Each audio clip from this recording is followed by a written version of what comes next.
Hi! Hindus வேலியிலேருந்து hair colour ஒன்று வாங்கியிருக்கேன். இது கலர் வந்து பர்கண்டி. எனக்கு கிரே ஹேர் ப்ராப்ளம் இருக்கிறதால யூசுவலாக ஹென்னா தான் போடுவேன் தலைக்கு. பட் இப்போ ரொம்ப நாள் ஆச்சு போடவே இல்ல.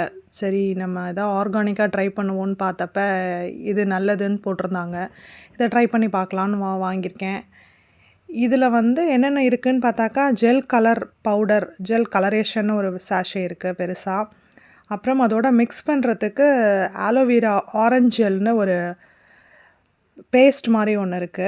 இத மிக்ஸ் பண்ணிட்டு, இதுக்கு அப்புறமா கலர் போட்ட பிறகு போட்டு குளிக்கிறதுக்கு கலர் ப்ரொடெக்டிவ் கண்டிஷனிங் ஷாம்பூன்னு ஒன்று குடுத்துருக்காங்க. இது இல்லாம 2 ஹேர் ஈஸி ஸ்பான்னு 2 பேக்கெட் இருக்கு. அது ஒரு குட்டி சாஷே. அதுக்கப்புறமா அந்த பாக்ஸ் இருக்கு இல்லையா? அந்த பாக்ஸில் 2 க்ளவுஸும், அந்த கலர் ப்ரஷ்ஷும் இருக்கு. பார்ப்போம் இது எப்படி ஒர்க் ஆகுதுன்னு.